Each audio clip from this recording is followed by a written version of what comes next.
Next piece, one of the most valuable muscle firing pattern assessments, interventions, everything that you will learn. The only thing I want to caution is if there's active, especially active nerve impingement in the low back, you gotta be really careful, okay? Lifting the leg in this position against gravity is a fair amount of strain, okay? It's not gonna feel like easy work, all right?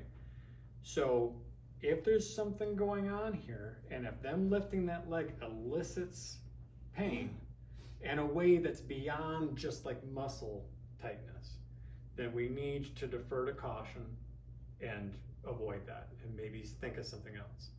So I'll talk about another rendition of this, but that's what we're looking for. We need a person to fully lift their leg up. They can't cheat where they just straighten their knee and leave their foot down. Going to straighten your knee, but leave your ankle like that. See, that's not lifting your leg. That's cheating. Full leg lift. Okay? Okay, cool. Back down. Show off. So, leg up. Now, as far as is comfortable for the person, and I want your hand placements to just be generically on their low back and on their hamstrings to start. So low back, opposite side, cross table hamstrings. Or you, same side, whichever one you're picking, but we're gonna have him do the left leg for you, right leg for you. All right, so it's left low back with right leg, okay? Left to right. Do it with me. Left to right, or for you it would be right to left.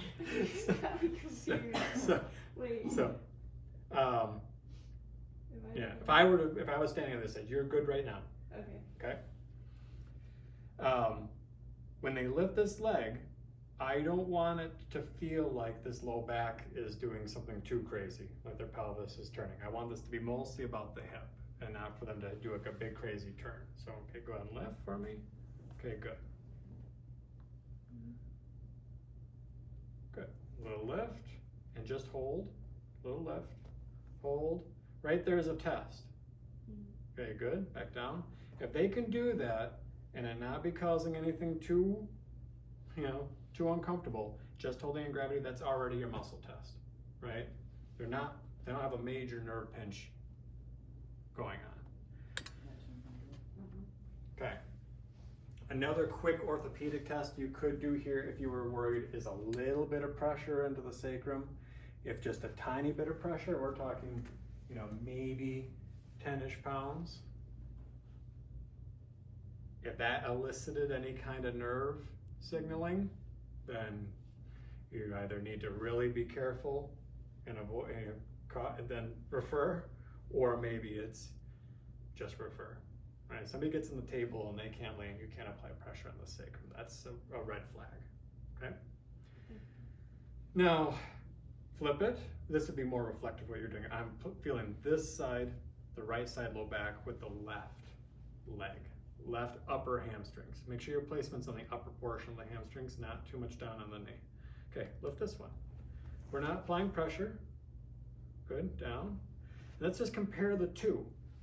Watch them lift one leg, lift this one. Okay, good. And then this one. Good. Is it relatively symmetrical? Does one look like it's harder than the other? If anything, ask them. Cool. Great. Great. Not really. Now that's just doing the movement that we're going to use. We're thinking of like these contralateral placements where our hands will be. Now it's going to be actually palpating for the muscles firing, okay? Now, when palpating the glutes with your hands, just be cautious regarding, the perception of that, like not open palm on the glutes, all that. What we're really feeling for is the upper portion of the glutes too. So we don't need to be going right here, like center cheek. We want to be up here. So with scrubs, it kind of offers a good spot like here. See like how it's pretty high. So that won't feel like we're in an invasive area. Yeah, maybe a little bit lower. Over here? No, just down towards the hip. There, good. So Now you should ideally feel this. Now let's at least, now the opposite side, you gotta find the spine. Yeah.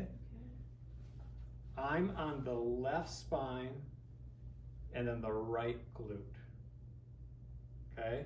You can't be overly delicate about this. You gotta make sure you're applying some force. So let me come around real quick. Now the person does the action. Now this does not have to be big.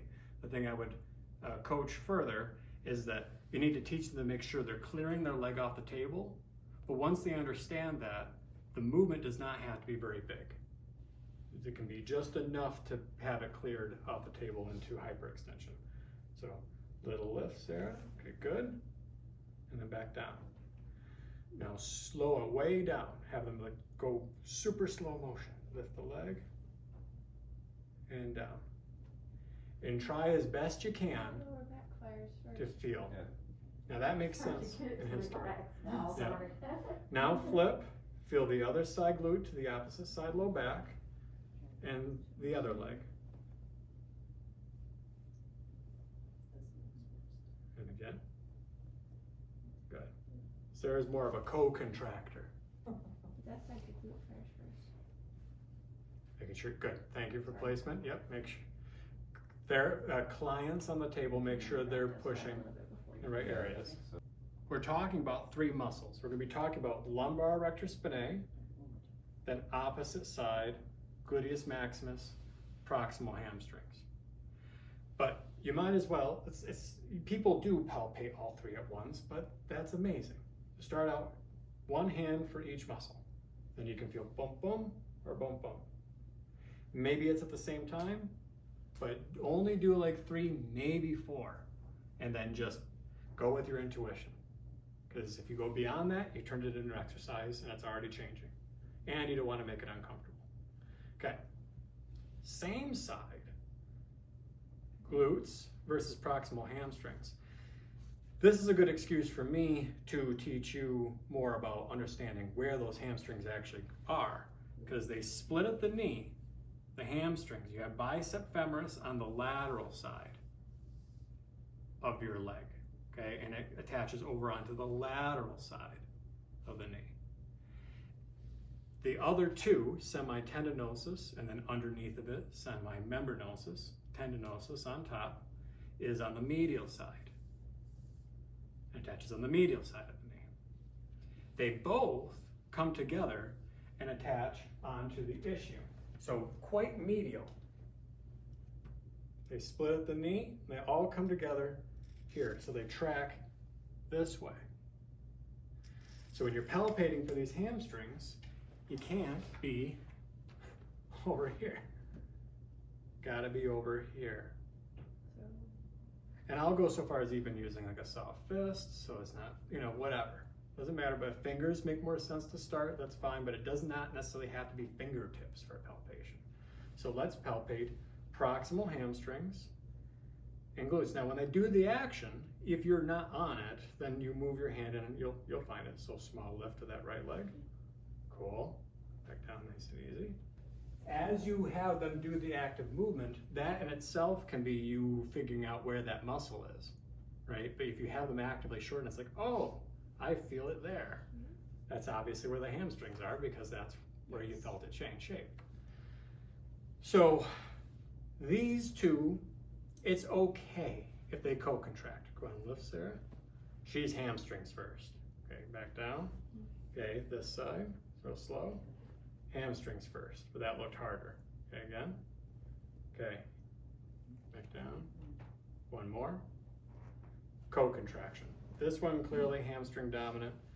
And let us know if that's starting to bug your back, Andrew. I don't want to tick anything off.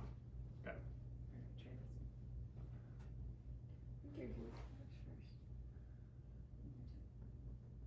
So we could keep on doing this, where like we identify, all right, I at least had more or less like co-contraction tendencies, but then I could go high hamstring versus low back. See, we did glutes, low back, glutes, hamstrings, hamstrings, low back. Doesn't have to be in that order, but we need to like figure out how are these muscles communicating. Regardless of what's happening here, the low back should be last. If the low back fires before these, that's usually not a good thing. It's potentially normal-ish for it to fire like with hamstrings, but in general, if you feel that low back fire before gluteus maximus in particular, that is wrong. And we can do something to help that. So let's try proximal hamstrings, lumbar erector spinae on the opposite side, small lift. Okay, that's hamstrings again. So hamstring dominant on this side. Okay, this side. Okay. At least the low back's not too much involved. Feels like your hamstring. So, Something sounds like nobody too bad, right? But there may be some differences from one side to the other. You identify that. Like I definitely have found at the very least, these hamstrings are more dominant. And there's something happening here where I think that the hip flexors or something are tight. So there's something going on here that I know maybe I need to pay attention to if there's symptoms involved. Now, how could we change this in the event that it's wrong? And again, it's never wrong to reinforce it being right. I had cases where, because I worked with a client for long enough where we got this to change, I kept on integrating the intervention piece that we're about to do every session, and just to encourage it to stay that way. And the way that sprinkled in was pretty nice because in prone position, I could, at the beginning of the session, do this real quick as an assessment tool. Okay, cool, we identified what's up, just do the massage. Do your massage routine in prone. Then come back to it and see if it changed. And you would get like in real time, real quick and easy, but you can keep your pattern of your protocol the same. You're not doing half assessment than half.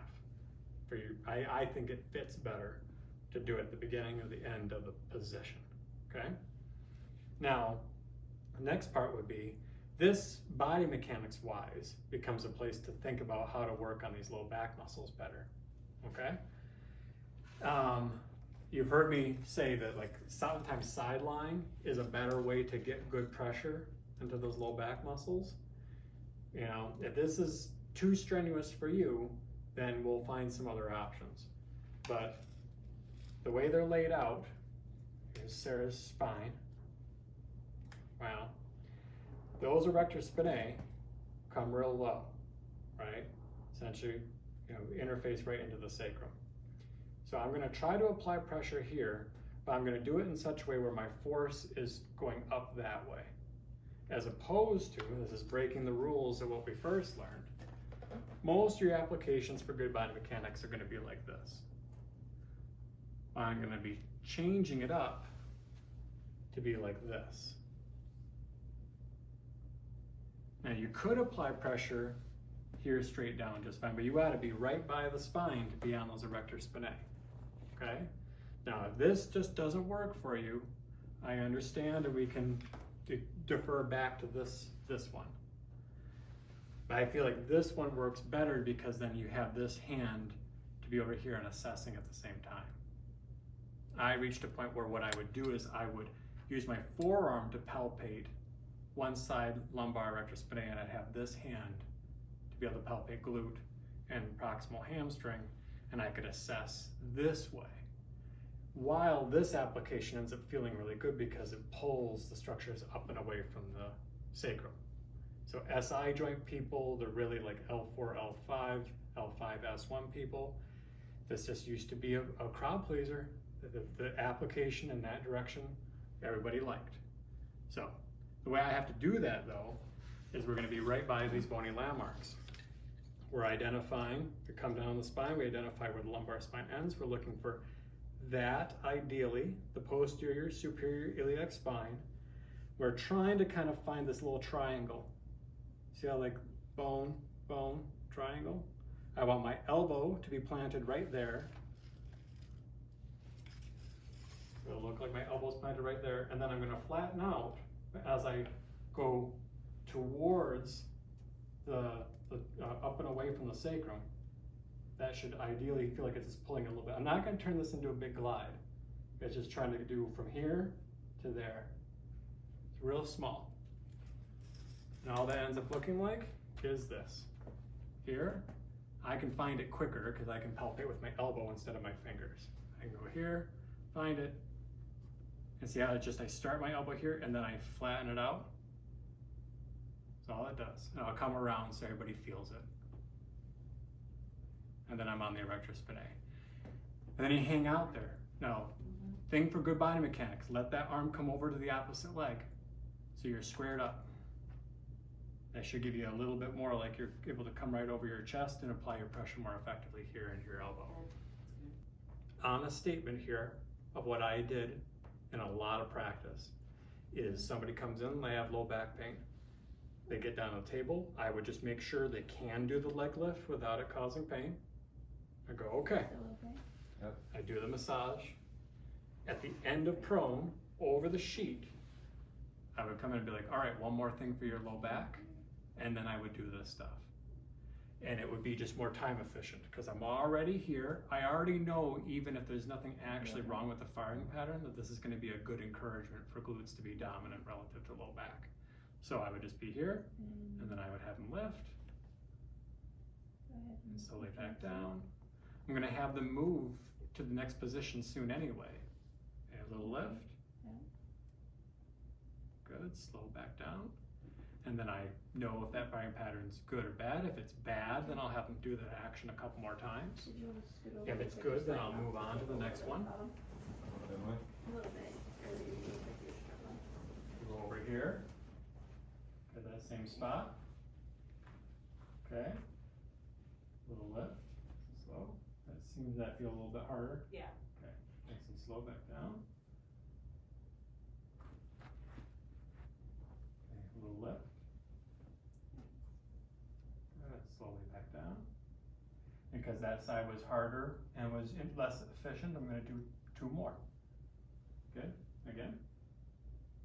And that may be initially all I fully see or realize. Back down. And again, lift. I feel like it got a little easier. Yeah. Okay, relax. And you hear how I talk to her? That's exactly how I talk to people. I let that feel a little bit harder to do. They go, yeah. And then after a couple times, I did 2 on one side, I did 4 on the other. On the 4th try, it looked easier, but I go, did that feel easier to you? And I don't say, that looked easier. Did it feel easier? I just ask more of this. That way, if my read was wrong, then I'm able to just, find out that rather than be proven wrong. Cool. There's a really, really valuable one, okay? This integrates really nicely into prone routines, and I promise you, this can be very, very effective for low back stuff, especially when you find a correlation of the lumbar erector spinae are way too tonic relative to weak, dormant glutes. And you're getting 2 for 1, reduction of tone, increasing of tone.